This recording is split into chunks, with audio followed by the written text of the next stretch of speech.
tenemos entonces, siguiendo el módulo 1, la continuidad de 3 paquetes, 3 temas que van incluidos en el paquete, en los paquetes celestiales, que nos hablaba, incluso ya un poquito anticipado, la pastora Mónica. El primero de ellos es adopción.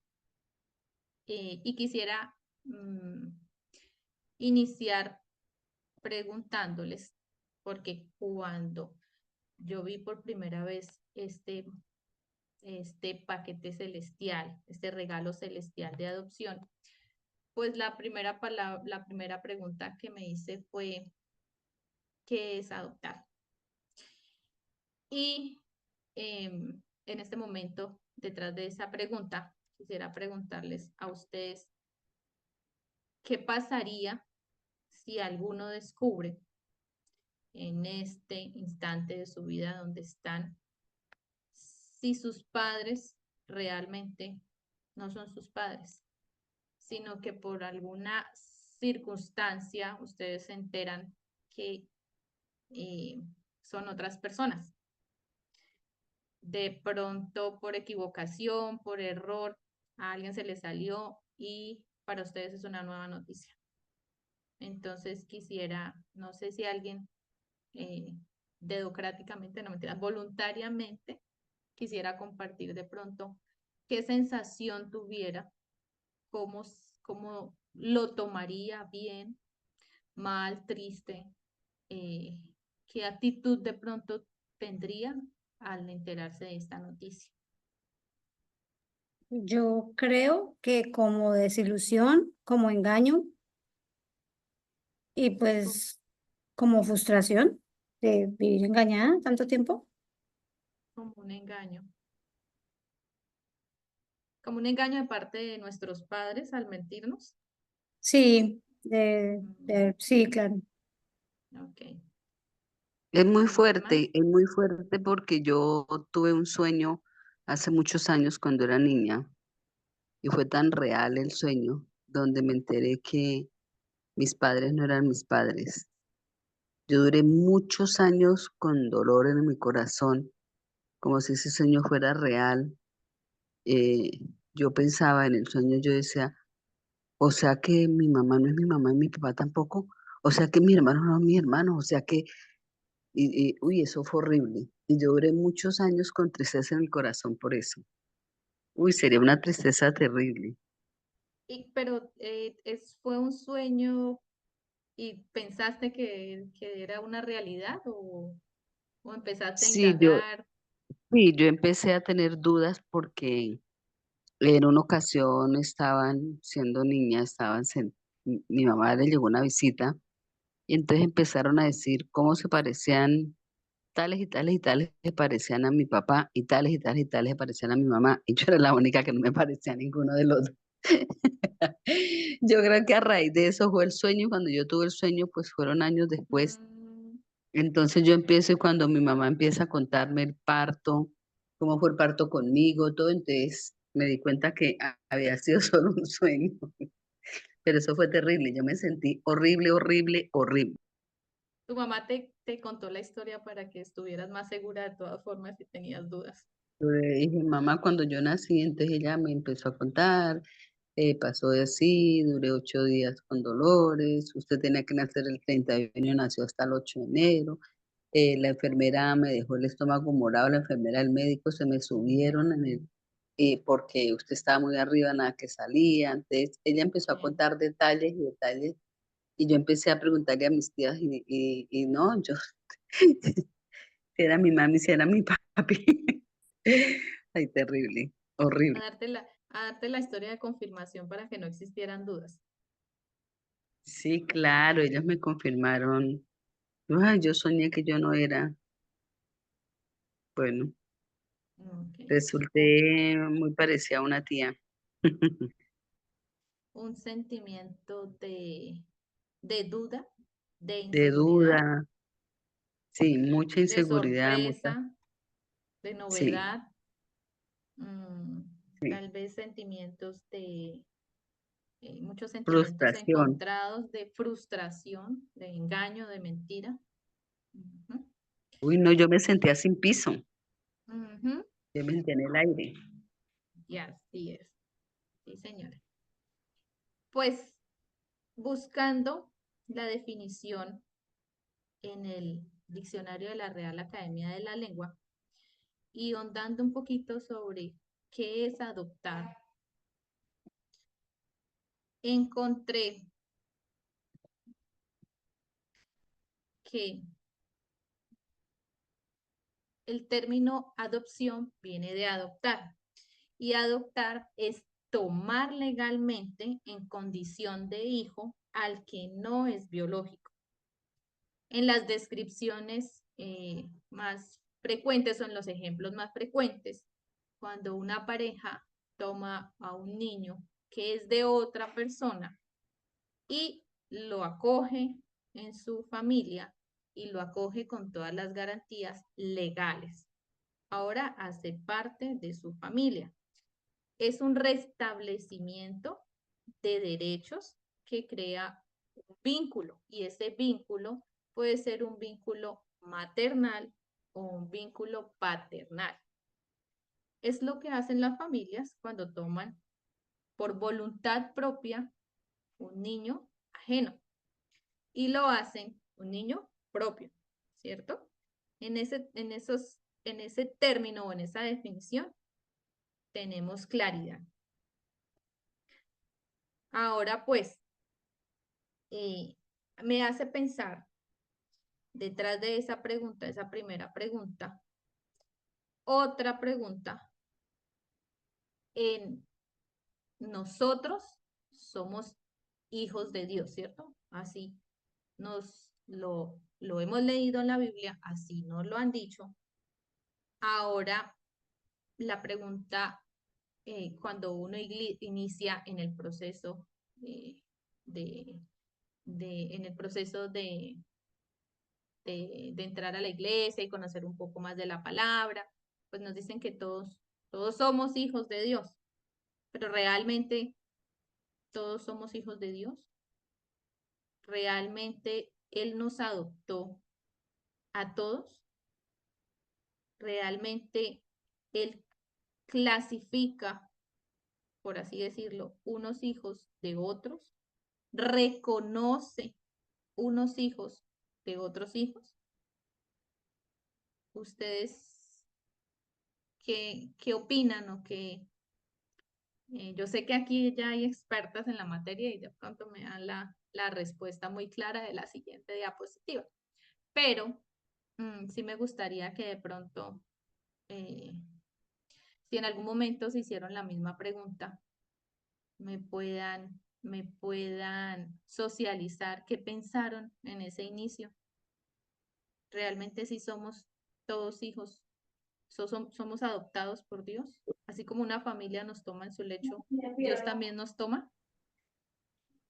Eh, yo, al comienzo cuando entendí esa palabra, fue como un poquitico difícil, ¿no? Porque entendí que somos creación, pero no todos somos hijos. Hijos los que lo obedecen y los que lo siguen, pero Él no tiene, digamos, escogidos, ¿sí? Porque, digamos, Él es misericordioso con todos.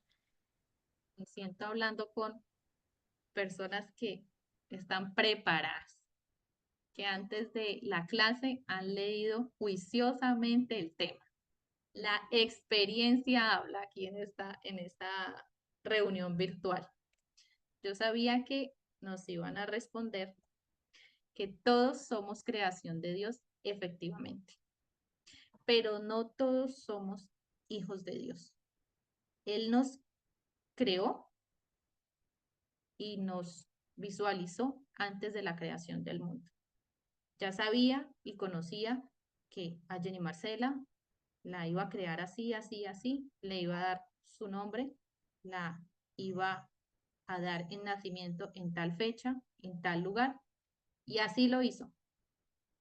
Todos somos su creación, a su imagen y a su semejanza, pero no todos somos hijos de Dios. No todos tenemos esos derechos legales de los cuales hablaba anteriormente. ¿Y por qué?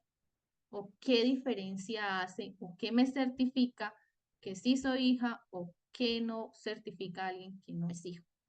Y para eso toca ir a la palabra a Juan, primera de Juan, capítulo 1, versículo 12. Y dice textualmente, perdónenme, se los voy a leer un momento. Mas cuantos lo recibieron, a los que creen en su nombre, les dio el derecho de ser hijos de Dios. Mas cuantos lo recibieron, a los que creen. Nosotros, ¿cuándo recibimos a Cristo? ¿Cuándo, señora Rosita? Cuando creímos en Él. Cuando hacemos la oración de fe y cuando creemos en Dios. Cuando tenemos la certeza, cuando tenemos la fe de que hay un Dios supremo y que Él es nuestro papá. En ese momento en que nosotros hacemos la oración y creemos en Él, es que nos hacemos hijos suyos. Y Él nos toma como sus hijos. Ya pasamos a ser creación en general, a ser hijos de Dios. Claro hasta ahí el concepto, claro hasta ahí cuando somos creación y cuando somos hijos de Dios. Ahora bien, nos lo confirma en Gálatas 3:26 y nos dice, todos ustedes son hijos de Dios mediante la fe en Cristo, como ya lo habíamos dicho anteriormente. Mediante la fe es que Él nos llama hijos y nosotros lo llamamos Padre. Una tercera pregunta. Bueno, ya sé que es adopción, ya sé quiénes somos creación, ya sé quiénes somos llamados hijos. Ahora me surgió la duda, ¿para qué Él nos adoptó? ¿Para qué Él se hizo cargo? Sí, pues humanamente a nosotros como que a veces el término de adopción nos crea como temor, como así tengamos todas las condiciones, el pensar de que vamos a adoptar un niño trae una serie de implicaciones, una serie de responsabilidades que pues no todos están dispuestos a cumplirla. No todos los matrimonios que no han podido tener sus hijos adquieren esa responsabilidad. Entonces, ¿por qué Dios se iría a tomar una responsabilidad? ¿Para qué nos adopta a ellos? ¿Para qué nos adopta a Él? ¿Ustedes qué creen? Para cuidarnos, para protegernos. Para cuidarnos, para protegernos, ¿para qué más?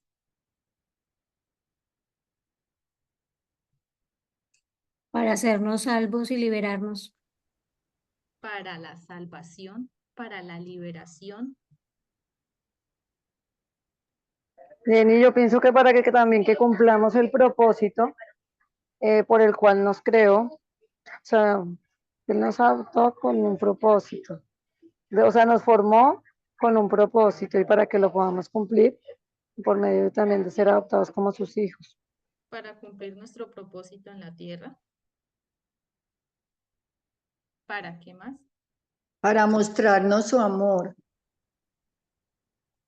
Para darnos y mostrarnos su amor.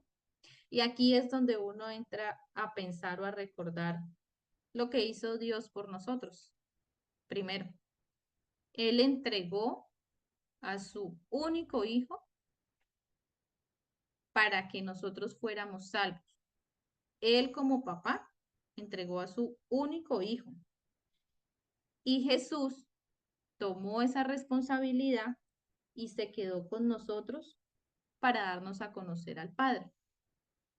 En otros términos, Jesús vino a romper esa orfandad que teníamos nosotros. Sin que Jesús hubiese venido, nosotros nunca hubiésemos conocido del Padre.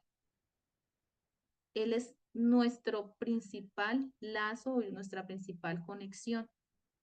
Y Él vino a este mundo a romper nuestra orfandad, a que nosotros ya no nos sintiésemos más huérfanos. Eso fue un gran un gran sacrificio también de un padre por un hijo. Él nos adopta para rescatarnos, dijo la señora Rosita. Y nos lo confirma en Gálatas, y en Gálatas 4:5 nos dice, para rescatarnos a los que estaban lejos, a los que estaban bajo la ley, a fin de que fuéramos adoptados como sus hijos.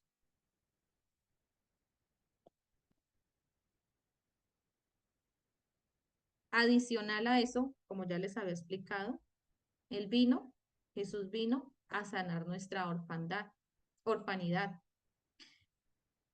¿Para qué necesariamente o para qué él habría hecho eso? Esta falta de inseguridad o esta falta de identidad que nos crea cuando nosotros no tenemos un padre. Y no sé si de pronto aquí haya algún testimonio en cómo se siente un hijo cuando no tiene esa figura paterna o cuando tiene un padre ausente en el hogar. Es un niño que muy fácilmente podríamos pensar nosotros que es un niño que crece sin identidad, es un niño que crece con inseguridades, con 1000 inseguridades, a diferencia de un hijo que tiene su figura paterna. Cuando uno está con el papá, ¿cómo se siente? Seguro. Pues si mi papá es una buena figura paterna y me brinda todas esas garantías, ¿yo cómo me siento? Firme. Si mi papá es un padre amoroso, ¿yo cómo me siento al lado de él? Amada. Si mi papá es un papá que genera respaldo, ¿yo cómo me siento? Segura. Entonces, esa falta de inseguridad y esa falta de identidad nos la vino a entregar Jesús para que nosotros conociéramos del Padre. También, en otros términos, más fáciles o más coloquiales, cuando reconozco mi identidad, cuando yo reconozco a mi Padre celestial, pues cambia mi historia de vida. Hay una partida en la vida de muchas personas. No sé si conozcan, por ejemplo, una hermana, que la figura paterna era una figura padre ausente, y hasta que ella llegó a la fe y conoció de la vida cristiana, se le partió la vida en dos. Uno, era una mujer insegura, era una mujer que ese rasgo de haber estado sin su padre creaba esta serie de inseguridades. Y al identificar que Dios es su Padre celestial, pues la postura de ella, los pensamientos de ella, las palabras de ella, ya eran propios de una mujer con seguridad, ya eran propios de una mujer con valentía, ya eran propios de una mujer como si nunca hubiese estado en un momento de orfanidad, como si nunca le hubiese faltado un padre. Por el contrario, reconocer su identidad de su padre, desde su padre celestial, bajo el testimonio de haber tenido un padre ausente, fue un excelente testimonio de vida. Cuando yo reconozco eso, pues mi historia de vida ha de cambiar. Y les traigo a colisión esta foto porque es un testimonio personal. Yo les hablaba de la figura, de la postura, perdón, de la postura que toma uno cuando uno se siente apoyado, cuando uno se siente respaldado. Y este señor que observan ahí es mi papá. Él, y si ven la pose mía, como la pose de aquí estoy yo. Y no sé cuántos años tendría ahí, tal vez unos 5 años, pero con una expresión ya de, como de alegría, como desollada, dicen en la costa, como una postura de imposición. Eso es lo que respalda la postura de un padre, la seguridad de tener un padre presente. Y el testimonio mío, aquí voy a hacer un paréntesis, porque yo diría que las cosas de Dios no son de casualidad. Y el regalo celestial de traerles a ustedes adopción es porque en realidad Él es mi padre de crianza y es el padre que conocen todas las personas que me rodean, mis familiares, mis amigos, mis conocidos, mis vecinos. Pero en realidad a mí me sentó cuando yo tenía, yo creo que esa edad, como unos 5 o 6 años, mi mamá, y me dijo, te tengo que contar una historia. Y resulta que en esa historia, tu papá no es tu papá es otra persona. Entonces, mi papá biológico, pues es una persona que yo no conocía, que yo no sabía, que yo no iba a identificar porque no estaba conmigo, no hacía parte de mi círculo social. Pero pues por las circunstancias de la vida de ella y por las circunstancias pues propias, pues ella habló muy claramente con mi papá y le dijo, la niña es hija mía, pero no es hija suya. Y desde ese momento, mi papá me tomó en adopción. Mi papá Edgar dijo, ella no es mía biológicamente, pero yo la quiero como si fuese mi hija. Y yo tenía, pues, fue desde el nacimiento. Y ahí también hago una salvedad. Si tal vez a él le hubieran dicho que su hija no era su hija, más adelante, unos años más grande yo, tal vez hubiera sido un poco más difícil para él y tal vez hubiese sido un poco más difícil para mí, porque hay una relación en el tiempo en que es más fácil un bebé, por ejemplo, que le diga que crezca en compañía de sus padres y que de pequeño le diga papá a su papá, a que de grande de pronto le diga por su nombre. ¿Quién de aquí le dice a su papá con el que ha vivido toda la vida, Pedro, don Pedro, Pablo? No, uno le dice papá. Y este señor me tomó en adopción desde que yo era una bebé. Me amó, me cuidó, me valoró, se responsabilizó de mí, como veíamos, legalmente, amorosamente, y me dio una familia y cumplió su función como mi figura paterna. Y hasta el día de hoy lo ha cumplido muy bien. Ahora, pues, para terminar, para cerrar ahí el paréntesis, ya después de muchos años, y yo ya con 36 años, apareció mi papá biológico. Y mi papá biológico, tengo entendido que sí sabía de mí por las referencias de mi mamá. Y él se comunicó conmigo y me dijo, quiero hablar contigo y quiero verte. Tú sabes de una historia que pasó cuando tú eras bebé, tú sabes de una historia que tuvimos tu mamá y yo. Y yo le dije, claro, mi mamá fue una mamá muy responsable y me contó a mí claramente cuando yo era muy pequeña. Si no, tal vez contarles a ustedes sería eh, una, una destrucción emocional en que yo de grande, como les hacía la primera pregunta, en que yo dijera, Dios mío, se me cayó el mundo. Se me derrumbó todo lo que yo pensaba que era mi familia, mi papá y mi mamá. Pero como ahora yo ya conocía de la historia, pues para mí fue un poco más fácil. Pero tal vez no va a ser tan fácil reconocerlo a él como mi padre. Tal vez no sea tan fácil reconocerlo a él y llamarlo papá. Ahora sí, cierro paréntesis.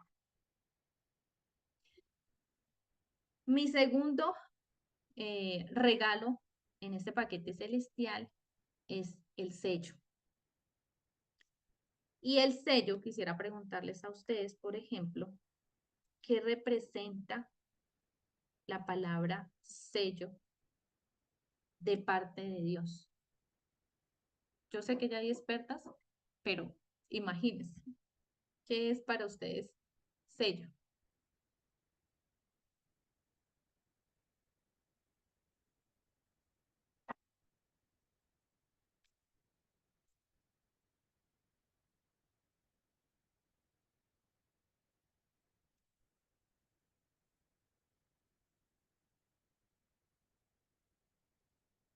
¿Qué representa para ti la palabra sello?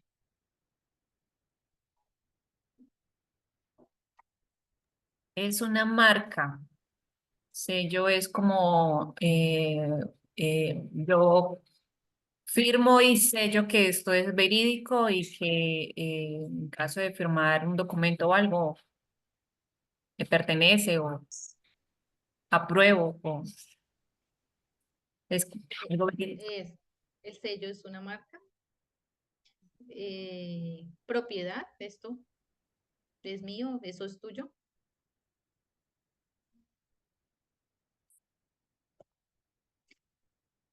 En el llano, yo primero les traje el formal, el sello elegante de escritorio. Y después sí les traje el sello cultural, el sello del llano. Y el sello del llano para nosotros de esa región es casi imposible quitarlo de nuestra mente. Es este sello que utiliza el ganadero para darle nombre y simbolizar que esta res pertenece al ganadero Pedro, para que en algún momento en que pase la cerca y pase donde el ganadero Juan, sepan cuál es, de quién es esa res. Y si por casualidad pasó, don Pedro vaya y le diga a don Juan que esta res, con permiso, pero es mía, porque él la selló, porque él le puso su marca. ¿Qué significan también, según el diccionario de la Real Academia? Es estampar. Es sellar, es estampar, imprimir o dejar señalada una cosa en otra. Yo dejo estampada esta doble A en el ganado. Es un símbolo de propiedad.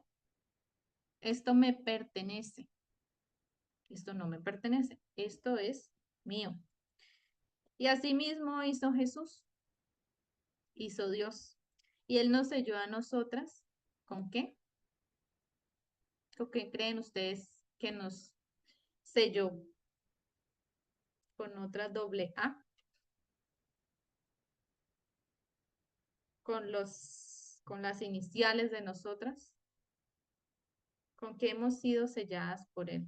¿Qué simboliza esta paloma? Santo. Por el Espíritu Santo. Nosotras hemos sido selladas y somos confirmadas en Efesios 1:13. En él también ustedes, cuando oyeron el mensaje, que es la palabra de Dios, de la verdad, el evangelio, que les trajo la salvación y lo creyeron, fueron marcados con el sello que es el Espíritu Santo prometido.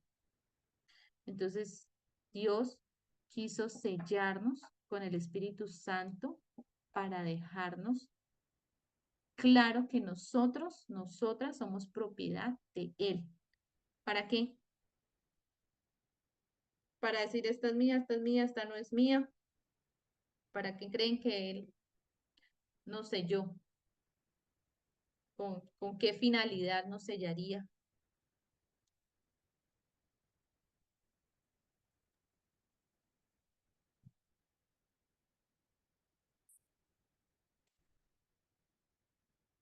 Él nos selló para varias cosas. Uno, para darnos la garantía de sus promesas. No sé si alguien nos quiera leer este versículo. Ahorita. Dice 2 Corintios 1:22. Nos selló como propiedad suya y puso su espíritu en nuestro corazón como garantía de sus promesas. Entonces, ¿para qué nos selló Él? Para decirnos que Él va a cumplir la promesa que nos ha dado. El sello del Espíritu Santo es la garantía de que Él nos va a cumplir. Adicional a esto, nos da un valor. Nosotras tenemos un valor adicional cuando somos selladas con el Espíritu Santo. Reconocemos que somos diferentes. Significa que somos propiedad, que nosotras le pertenecemos a Cristo. Tenemos valor en Cristo. Que somos diferentes al ser reconocidas. Tal vez yo hubiese tenido otra perspectiva, iba a ir otra vez al detalle, al regalo anterior, pero no quiero entrar como ahí en confusión.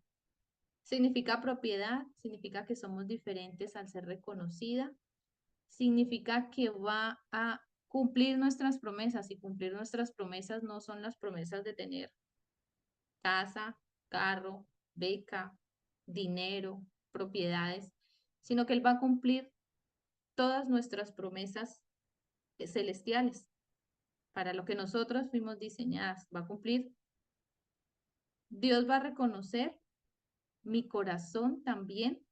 Es como si hubiese dejado una marca en mí, impuesta sobre mi corazón, y para cuando Él venga a salvarnos, Él diga, yo te sellé y tú serás salva. ¿Cuándo somos selladas exactamente? Bueno, ya reconocemos que el sello es es el Espíritu Santo. ¿Para qué? Para sentirnos, tener nuestro valor, para saber que tenemos un dueño, para ser reconocidas. Ahora, ¿para qué exactamente somos selladas? ¿Cuándo exactamente, perdón? ¿Cuándo exactamente nosotras somos selladas? Cuando escuchamos el mensaje. Anteriormente nos lo decía en un versículo. Cuando nosotras escuchamos el mensaje. Pero no solo cuando lo escuchamos, sino cuando lo creemos y cuando nos afianzamos en la fe, cuando creemos de verdad en el Evangelio. En ese momento es que nosotras somos selladas con el Espíritu Santo. Y el Espíritu Santo no solo nos dio para el reconocimiento, sino para que nos acompañe, para que nos consuele, para que esté con nosotros. Ya entrando en el último regalo, porque ya se me está acabando el tiempo, el último obsequio es la restauración. Entonces, en la restauración, alguien sabe, o esta palabra de pronto que es sinónimo a que les hace referencia, qué piensan cuando ven el tema de restauración. Yo traje esta vasija, que es la que me representa cuando pienso en restauración, pienso en esta vasija de arcilla. ¿Qué piensan ustedes? Hola, ¿me escuchan? Hola, hola, sí. Vale, mira, a mí la palabra restauración casi siempre la he escuchado muy ligada a la sanación, ¿sí? Y para mí la palabra restauración tiene que ver con esa promesa que también Dios nos ha hecho de hacer las cosas nuevas y de hacernos a nosotros nuevos. Entonces es entender que tuvimos una vieja, que yo fui una vieja Jackie, pero hoy soy una nueva Jackie en Cristo Jesús. Y ese ser nuevo en Cristo, para mí, está asociado a la restauración, a lo que Él hace en nuestra vida. Eso es restauración. Es imposible entonces pensar o imaginarse uno en restauración algo que no ha sido primero dañado o destruido, abolido. Y después viene la restauración, es como dijo Jackie. Una Jackie antes, destruida, dañada, para que haya una restauración de una nueva Jackie. ¿Qué significa textualmente? Es restaurar, y restaurar es la acción y efecto, es de reparar, de renovar, pasar esas cosas que fueron hechas viejas, pasar esta vasija de arcilla que tal vez estaba vieja o no existía, era solo barro. Y ahora es colocarnos en las manos del alfarero para que él nos ayude a restaurar. ¿Cuándo inicia la restauración? Cuando nosotras aceptamos nuevamente a Cristo, es que llega la salvación, ¿cierto? Y esta restauración, quiero dejarles claridad, que es un proceso. Esto no es que yo era antes Jenny y de repente pues me pongo en la postura de que ahora quiero ser restaurada y que mi ser, mi corazón, mi mente, mi espíritu se restauren para mañana. Es un proceso. ¿Y cuál es nuestra función? Hacer lo posible. Yo, Jenny Marcela, hago lo posible para que ese proceso se dé en mí de una buena forma, para que se cumpla. Pero ¿es quién? Es Dios. Dios es el que hace lo imposible. Nosotros tenemos que colocarnos en las manos de Él para que de verdad haya una restauración, de que eso que nosotros pensamos que estamos haciendo o tenemos fallas, pues bajo nuestra humanidad lo veamos, lo trabajemos, pero sea Dios quien realmente nos restaure y nos restaure desde adentro para afuera. Entonces, para eso nosotros en ese proceso debemos dejarnos instruir, debemos dejarnos sometidas a Él, para que Él pueda hacer su obra en nosotros.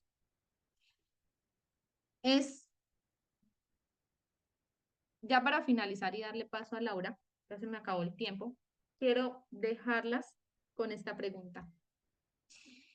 Y de manera personal, cuando iniciamos este paquete celestial, a mí me tocó el corazón. Y fue, ¿segura que quieres seguir viviendo de la misma manera que llevas hasta el día de hoy? A propósito del tema de la restauración. ¿Segura que quieres seguir siendo esa misma mujer con esos mismos defectos, con esas mismas fallas, que ya nosotros lo reconocemos y que nosotras ya en el proceso que llevamos sabemos y conocemos de Cristo y sabemos cuáles son las cosas malas?